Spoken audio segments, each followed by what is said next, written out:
Belki biznesle məşğuldur, orada uğursuz olur, biznesi batırır və daha sonra yenidən sanki cəsarəti çatmır.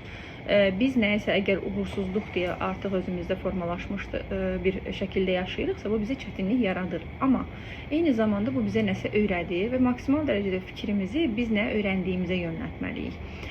Ümumiyyətlə o fikrin bəlli bir yerdə ilişib qalması var da. Məsəl üçün qırılan yerində ilişib qalacaqsa və mən bunu düzəldə bilmirəmsə artıq, yəni pul tutaq ki, itdi.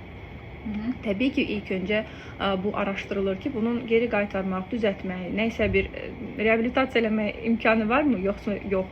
Yəni bir insan xəstədirsə onu apar tullamırlar ki, biz onu fikirləşirik ki, birinci necə bərpa edək, sağaldaq, düzəldək, daha yaxşı həyat yaşaması üçün şərait yaradaq. Eyni şəkildə biznes də o cürdür. Startuplar körpə uşaq kimidir, yəni onu böyüdə-böyüdə aparırıq.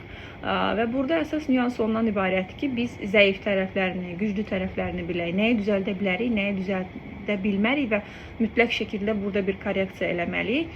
Burada əsasən insan özünün haqqında olan fikirlər ona mane olur. Mən bacarmıram, mən eləyə bilmərəm və yaxud da ki, bir damcı nəsə olan kimi artıq məndə alınmır deyə alınan tərəfləri də məhv eləyir.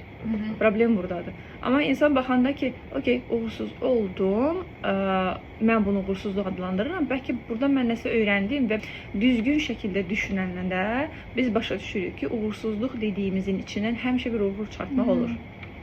Düzgün şəkildə fikir yönləndirəndə əslində bu mənim həqiqətən istədiyimi apardıb çıxardır deyə bir nüanslar olur.